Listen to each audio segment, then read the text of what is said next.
Hello दोस्तों, मैं अमरदीप कादियान। नमस्ते, प्रणाम, सलाम वालेकुम, सत श्री अकाल, जय मसीह की, राम राम जी, जय माता की। दोस्तों, आपका स्वागत है मेरे यूट्यूब चैनल डिसेंट एडवाइस में। दोस्तों, आज हम बात करेंगे जो ये रिकवरी एजेंट लोगों को तंग करते हैं, परेशान करते हैं, गाली गलौज करते हैं, इनका क्या तरीका है, इनको किस तरीके से आपको जवाब देना है, तो ये फ्यूचर में आपको परेशान नहीं करेंगे। दोस्तों, जैसे कि आपको सबको पता है कि हमारे देश में जब पिछले 25 मार्च के बाद लॉकडाउन हो गया था, उसकी वजह से सबकी स्थिति, आर्थिक स्थिति ज्यादातर लोगों की डावाडोल हो गई थी। जो बिजनेस करते थे, व्यापार करते थे या जो प्राइवेट जॉब करते थे, उनकी आर्थिक स्थिति डावाडोल हो गई थी। और जो हमारी अर्थव्यवस्था अभी तक भी पूरी तरह पटरी पे नहीं आई है, अभी तक भी किसी का भी 100% काम नहीं चला है। किसी भी आदमी का, प्राइवेट जॉब करने वाले की सैलरी कम हो गया, अगर उसकी उतनी सैलरी भी है, वो कोविड-19 से पहले जितनी उसको इंसेंटिव मिलता था, अब उसका इंसेंटिव उसको नहीं मिल पा रहा है। क्यों? क्योंकि उतना बाजार में काम ही नहीं है। तो वो जो उसका सर्कल है, हर आदमी का लगभग 75 से 80% आदमियों का सर्कल खराब हो चुका है। गवर्नमेंट आदमियों की सिर्फ जॉब जो सैलरी है वो चल रही है और उतनी ही उनको मिल रही है। अदरवाइज 70 से 80% जो आदमी है वो फाइनेंशियल डाउन हो चुके हैं। अब जब किसी आदमी ने अगर कोविड-19 से पहले लोन ले रखा था किसी भी चीज का, स्कूटर का, मोटरसाइकिल का, कार, जीप, ट्रक, बस का, किसी भी चीज का या पर्सनल लोन ले रखा था, उस टाइम वो उसको इजीली पे कर पा रहा था। अब अगर वो किसी वजह से उसको नहीं पे कर पा रहा, तो ये क्या कर रहे हैं, रिकवरी एजेंट जो है ये गाली गलौज पे उतर पा रहे हैं। ये पहले वहां से फोन करते हैं, हाँ भाई मैं फलाना फाइनेंस कंपनी से बोल रहा हूं। ज्यादातर बैंकों में कम कर रहे हैं ऐसा काम, बहुत से बैंकों में भी कर रहे हैं, लेकिन जो एनबीएफसी कंपनियां, नॉन बैंकिंग फाइनेंस कंपनियां हैं, या जो ऑनलाइन लोन दे रहे हैं, जिन्होंने अपना ऐप बना रखा है, फेसबुक पे डाल रखा है, वो लोन दे रहे हैं, वो उन्होंने इस तरह के आदमियों को हायर किया हुआ है, रिकवरी एजेंट को। ये पहले फोन पे हमारे से बात करते हैं,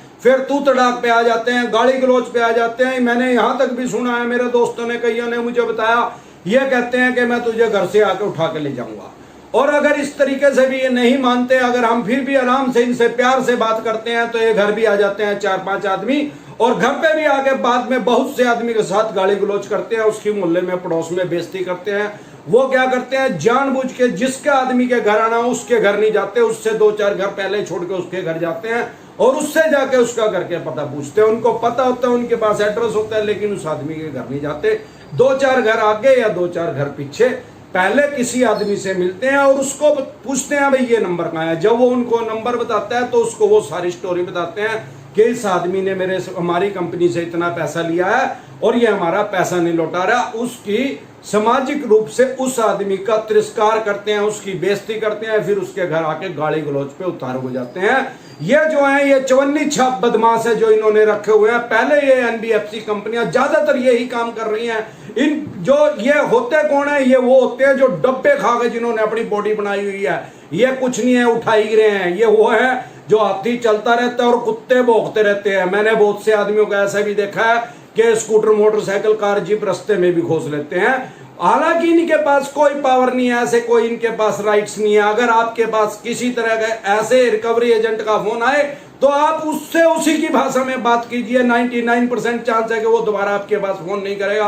अगर वो आपको बेअदबी से पेश आ रहा है तो आप भी उसको उसी भाषा में जवाब दीजिए, क्योंकि इनके पल्ले कुछ नहीं है। पहले 10-15 हजार रुपए में कंपनियों ने लगाए हुए थे, आजकल कंपनियों ने नया कंसेप्ट अडॉप्ट कर लिया। वो क्या करते हैं, इनको 2% कमीशन पे इनको रखो है। फॉर एग्जाम्पल, अगर मैंने 10,000 रुपए देने हैं या मेरी 3 किस्त रुक दी, 30,000 रुपए मैंने देने हैं, अगर ये मेरे ऊपर दबाव डाल के उस कंपनी का, एनबीएफसी कंपनी का पैसा उस कंपनी को दिलवा देंगे तो वो इनको 2% पैसे देगी, इनको 600 रुपए देगी। अगर मैं फिर भी, अगर मेरा पर्सनल लोन ले रखा है तो इन्होंने 2% की वो कंडीशन रख रखी है। उसको कोई सैलरी नहीं देते, उसको कमीशन पे इन्होंने बदमाशों को पाला हुआ है एनबीएफसी कंपनियों ने।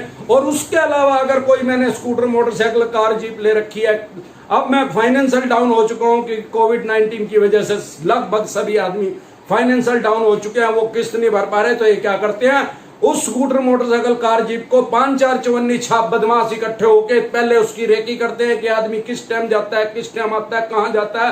रास्ते में छीना झपटी करके उसकी गाड़ी, स्कूटर, मोटरसाइकिल खोस लेते हैं। अगर आपके साथ इस टाइप का कोई इंसिडेंट हुआ है, किसी ने आपके साथ गाली गलौज किया, तो आप भी उसके साथ गाली गलौज करो, उसकी रिकॉर्डिंग कर लो, उससे पूछो हाँ भाई कौन सी कंपनी से बोल रहा भाई साहब, भैया तो वो बताएगा भाई मैं उस कंपनी से बोल रहा हूँ। ठीक है भाई, इस कंपनी ने आपको राइट्स दिए हैं मेरे साथ बदतमीजी करने के, बताओ आपका नाम क्या है, उस आदमी का नाम पूछ लो। फिर अगर वो घर आ जाए तो आप भी अपने 2-4 यार प्यारे रिश्तेदार इकट्ठे करके उसको मारो ठुड, घेर के वहीं पे ही मुर्गा बना दो उसका।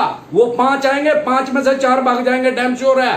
जोन सा के मिले उसको ठुड मारो और थाने में फोन करो, सेक्टर में, चौकी में, जहां भी आपके पास कोई मोहल्ले पड़ोस में जो भी कोई थाना है, देश के किसी भी कोने में रहते हैं, नहीं तो 100 नंबर पे फोन करो और उसको अरेस्ट करो कि ये मेरे घर पे आया है, गाली गलौज कर रहा है। क्योंकि हमें एक बात समझनी चाहिए, हम किसी भी बैंक या NBFC non banking finance company से अगर कोई भी हम लोन लेते हैं तो हम उस कंपनी या बैंक के साथ एक एग्रीमेंट करते हैं। उस एग्रीमेंट में कहीं भी यह नहीं लिखा होता कि अगर हम किसी कारण से किस्त नहीं दे पाए तो वो बैंक किसी एजेंट को, रिकवरी एजेंट को हमारे घर भेजेगा या हमारे साथ गाली गलौज करने के लिए उसके अख्तियारात है, या हमारे पास वो हमारी गाड़ी खोज सकता है। ऐसे जबरदस्त तरीके से हार्ड रिकवरी कोई अलाउड नहीं है, कोई ऐसा कानून नहीं है हमारे देश में। एक एग्रीमेंट जरूर होता है, कंपनी के पास पावर है हमारे से हमारी मोटरसाइकिल, स्कूटर, कार, जीप खोसने की, वो खोसने की नहीं, कोर्ट में जाके वो वापसी ले सकती है। पर दिक्कत परेशानी कहाँ है, वो कोर्ट में हमारे ऊपर केस तो कर सकते हैं, 138 का कर सकते हैं क्योंकि उन्होंने हमारे से चेक लिया हुआ है।